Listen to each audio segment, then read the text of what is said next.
Convosco agora Roberto Rabelo. O seu tema hoje, Maravilhas da Profecia Cumprida.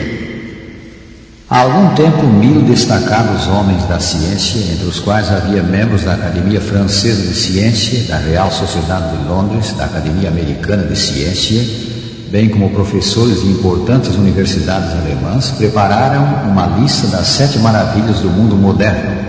As maravilhas eram estas: o rádio, o telefone, o aeroplano, o rádium, os antissépticos, as antitoxinas e os raios-x.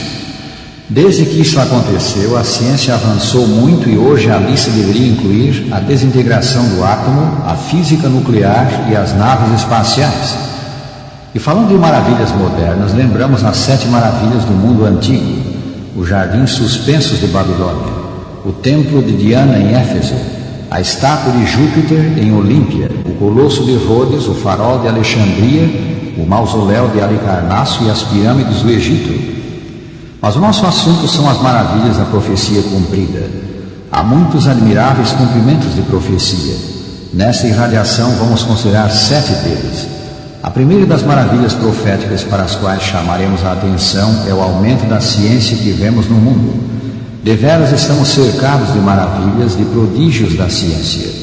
E sabemos que, a despeito dessa explosão de conhecimento, apenas tocamos com as pontas dos dedos as maravilhas do planeta em que vivemos. As realizações do homem moderno foram previstas por Deus, que disse a Daniel, seu profeta, há 25 séculos: Tu, porém, Daniel, encerra as palavras e sela o livro até o tempo do fim. Muitos correrão de uma para outra parte e a ciência se multiplicará. Daniel 12, versículo 4. Desde então passaram umas 100 gerações. Os homens construíram suas casas, lavraram seus campos, viajaram por terra e por mar, justamente como seus antepassados. D. Pedro II, na sua viagem ao sul para conter Estigarribia, viajou como teria viajado o rei Salomão, que viveu quase 1000 anos antes de Cristo. O progresso já observado nos seus dias acelerou-se, e então raiou o século XX, que é superlativamente o século da ciência. Pelo progresso no campo da medicina, da cirurgia, do conforto doméstico, do equipamento das fábricas, dos implementos agrícolas, dos laboratórios, das comunicações, o mundo foi de todo mudado em menos de um século. Tão rápida foi a revolução científica e tecnológica que se afirma estarem ainda hoje vivos 90% dos cientistas que contribuíram para ela. Que maravilha do cumprimento da predição bíblica! Outra maravilha da profecia cumprida é o que podemos chamar o paradoxo da paz e da guerra. Enquanto as nações falam de paz, gastam bilhões em armamentos. A palavra paz é palavra mágica para a propaganda. Há esperança em cada coração humano e a propaganda de paz é usada tanto por motivos pacíficos como por motivo de guerra. Em todos os países e em todas as línguas há organizações de paz. E temos as Nações Unidas organizadas para o fim específico de manter a paz. Nunca, porém, se gastou tanto como agora na produção de mortíferas armas capazes de aniquilar a raça. Aqui está uma profecia das Escrituras referente aos movimentos de paz dos últimos dias. Irão muitas nações e dirão: Vinde e subamos ao monte do Senhor, à casa do Deus de Jacó, para que nos ensine os seus caminhos e andemos pelas suas veredas. Estes converterão as suas espadas em relhas de arados e suas lanças em podadeiras. Uma nação não levantará a espada contra outra nação, nem aprenderão mais a guerra. Isaías 2, versículos 3 e 4. Isto é o que os homens dizem, mas notai o contraste do anúncio de Deus referente às condições do mundo justamente antes da ceifa da terra. Lemos: Proclamai isto entre as nações, apregoai a guerra santa. Suscitai os valentes, cheguem-se, subam todos os homens de guerra. Forjai espadas nas vossas relhas de arado e lanças nas vossas podadeiras. Diga o fraco: eu sou forte. Joel 3, versículos 9 a 12. Sim, por detrás da universal propaganda de paz, vemos preparativos de guerra sem precedentes. Certamente a mão de Deus está escrevendo na parede da nossa civilização. Queira o Senhor ajudar-nos a entender o tempo em que vivemos. Vemos outro grande cumprimento de profecia no alarmante aumento do crime. Isso não é coisa observável em um só país, mas em praticamente o mundo inteiro. O crime custa centenas de bilhões cada ano. Os cárceres e as penitenciárias estão superlotados. O submundo do crime emprega modernos recursos e armas, prestígio social, grandes somas em dinheiro, aprimoradas organizações, os chamados sindicatos do crime, tudo isto está envolvido. Assaltos à mão armada a firmas comerciais e bancos em plena luz do dia, encontros violentos com a própria polícia tornam-se cada vez mais comuns. Num só país moderno, os bandidos matam de 12 mil a 15 mil pessoas por ano e ferem aproximadamente 100 mil outras. Notemos como esse estado de coisas é pintado por esta profecia. Sabe, porém, isto, nos últimos dias sobrevirão tempos difíceis, pois os homens serão desafeiçoados, implacáveis, cruéis, atrevidos. 2 Timóteo 3, versículos 1 a 5. A quinta maravilha da profecia cumprida é vista no colapso moral da sociedade. Em grande medida, Deus foi posto de lado na vida do lar e a família sofre com isso. As crianças crescem sem conhecimento de Deus. Muitas delas nunca lhe ouvem o nome, a não serem blasfêmias.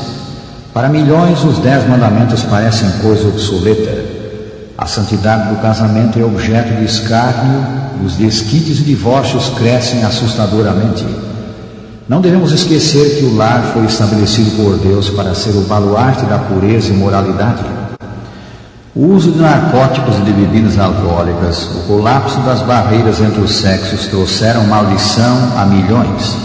Existe hoje uma avassaladora torrente de literatura imoral e de gravuras degradantes que há 30 ou 50 anos não seriam toleradas. Milhões de crianças e jovens veem diariamente filmes que nem eles nem pessoas adultas deveriam ver. A Escritura diz, pois assim como foi nos dias de Noé, também será a vinda do Filho do Homem. São Mateus 24, 37. Agora a sexta profecia que se cumpre na decadência da religião das Escrituras. Nos últimos dias, escreveu São Paulo, os homens serão mais amigos dos prazeres que amigos de Deus, tendo forma de piedade, negando-lhe, entretanto, o poder. 2 Timóteo 3, 4 e 5. Lembramos também a pergunta de Cristo, quando vier o Filho do Homem, achará porventura fé na terra? São Lucas 18, versículo 8. Assistimos a um ressurgimento da religião popular nesses últimos tempos. Milhares de novos templos são erigidos. Os cultos formais, ritualísticos, acham-se mais em voga agora do que no passado. Mas nas próprias terras cristãs a descrença está mascarada com o manto do cristianismo. Os homens negam a inspiração das Escrituras, negam a divindade de Cristo, o seu poder criador, o seu nascimento virgíneo, os seus milagres de misericórdia, a sua morte expiatória, a sua ressurreição, a sua ascensão, a certeza da sua segunda vinda em glória.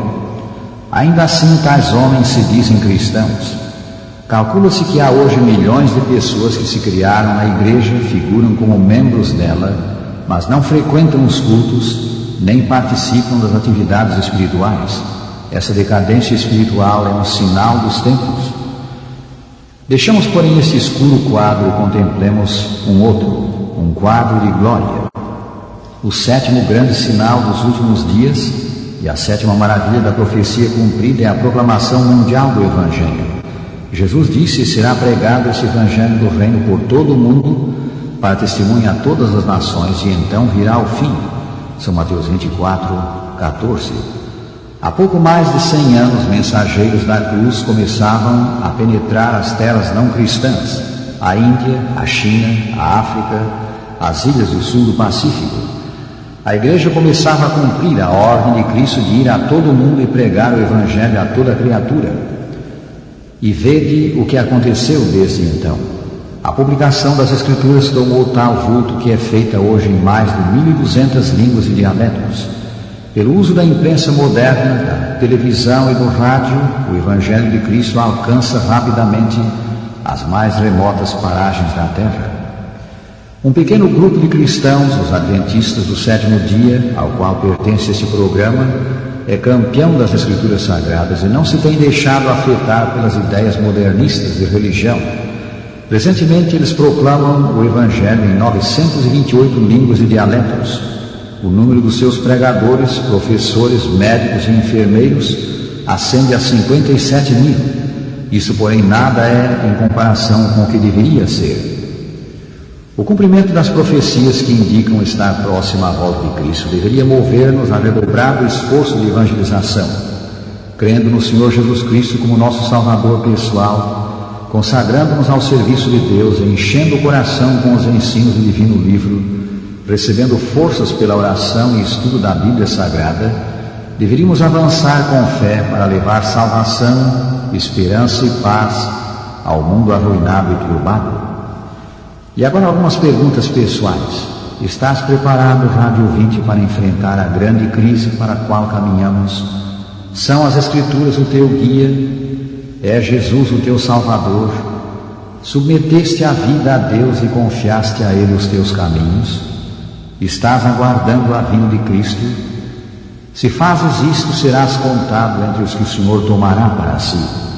Pois Cristo, tendo se oferecido uma vez para sempre para tirar os pecados de muitos, aparecerá a segunda vez aos que o aguardam para a salvação.